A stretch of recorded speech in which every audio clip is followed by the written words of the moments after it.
শিবির একদমই ঐতিহাসিকভাবে ডাকসুর গঠনতন্ত্র মোতাবেকই এখানে প্রার্থিতা করার অধিকার রাখেন না, সেটা কিন্তু আমরা সবাই একমত। ছাত্রলীগের যে জুলিয়াস সিজার, সেও তো ছাত্র নিপীড়ন করেছিল, তাকেও কিন্তু প্রার্থীর তালিকায় নাম নিয়ে আসা হয়েছে।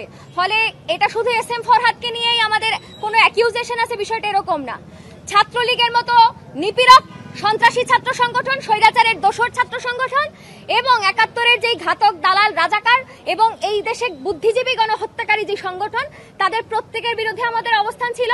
এবং সেই আচরণ বিধিমালার যেই বৈঠক, সেটা শেষ করে আমি নিজে আপনাদের সামনে সেই বিষয়গুলোকে তুলে ধরেছিলাম যে না তো তারা জুলিয়াস সিজারের প্রার্থিতা নিয়ে কোনো করছেন, বিবেচনা করছেন না, তারা এই শিবির সমর্থিত এদেরকে নিয়ে কোনো প্রার্থিতা করছেন। আর একটা বিষয় একটু ক্লিয়ার করা দরকার, আজকে ব্যারিস্টার জ্যোতিময় বড়ুয়ার স্পিচটা যদি আপনারা শুনে থাকতে পারেন একটু ভালো হতো। সেখানে আপনারা দেখবেন যে রিট করে কিন্তু 22 না যেন 28 জনের প্রার্থিতা কিন্তু বাতিল করা হয়েছে। কিন্তু কেন এস এম ফরহাদের প্রার্থিতা বাতিল করা হলো না? ফাহমিদা আলম কিন্তু রিট করেছেন শুধু এস এম ফরহাদের বিরুদ্ধে। 22 জনের যে প্রার্থিতা বাতিল করার রিট হয়েছিল, সেটা কারা করেছিল? তাদের প্রার্থিতা বাতিল হলো, এস এম ফরহাদের প্রার্থিতা বাতিল হলো না।